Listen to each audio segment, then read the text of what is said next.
Beneath the roaring crowds and breathtaking athleticism of soccer lies a hidden world of intricate patterns and scientific principles. The beautiful game is far more than just passion and skill. It is a complex system where mathematics, physics, and human behavior intersect in fascinating ways. By examining soccer through this analytical lens, we can uncover the underlying structures that separate good teams from legendary ones, and understand the intuitive genius of the sport's greatest players.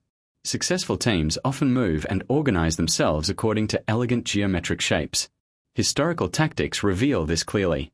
Inter Milan's formidable net formation in the 1960s created a defensive web, while Liverpool's dominance in the following decades was built on players forming right-angled triangles across the field to facilitate fluid passing. More recently, FC Barcelona's famed tiki-taka style relied on creating a network of wide-angle triangles, allowing for rapid, precise passes that could dismantle an opponent's defensive structure. Beyond shapes, the very architecture of a team's passing is crucial. Analysis shows that decentralized passing networks, where the ball is circulated among many players rather than funneled through a single star, lead to greater success. A centralized network, like Italy's reliance on Andrea Pirlo in a 2012 match, can be easily stifled.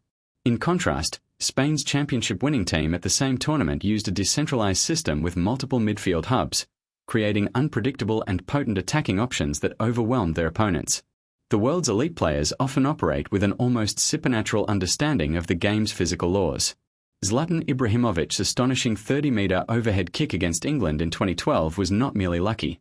It was a perfect, intuitive application of Newtonian physics, combining angle, force, and timing in a way that only a handful of possible calculations would allow for a goal. Meanwhile, players like Lionel Messi and Cristiano Ronaldo consistently defy probabilistic models.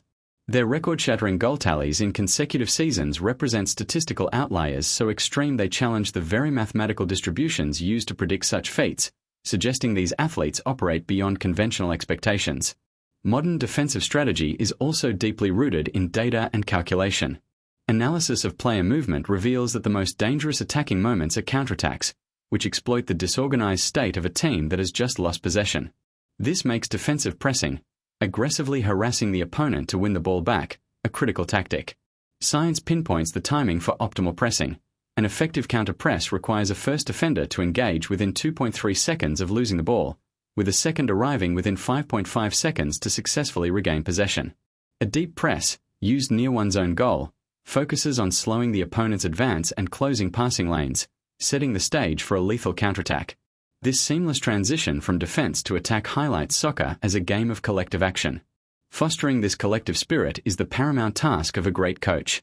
A team must function as more than the sum of its individual talents. It must become a unified organism. Coaches like Louis van Gaal and Valery Lobanovsky achieved historic success by building cultures of trust, discipline, and self-sacrifice, where players synchronize their movements and prioritize the group's objective. This challenge mirrors a classic conflict in nature, the tension between individual and group interests.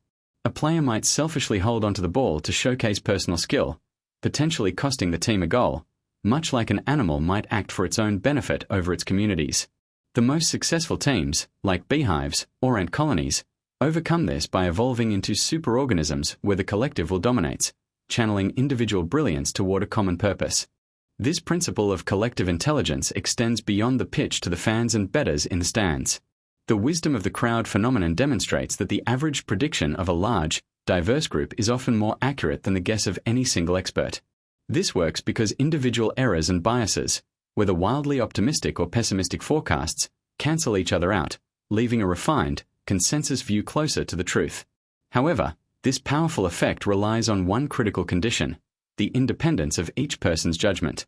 When individuals influence one another or follow a dominant opinion, the crowd's diversity vanishes, and its collective wisdom collapses into a flawed, herd mentality. The key to harnessing this predictive power, therefore, is ensuring a multitude of unique, independently formed perspectives.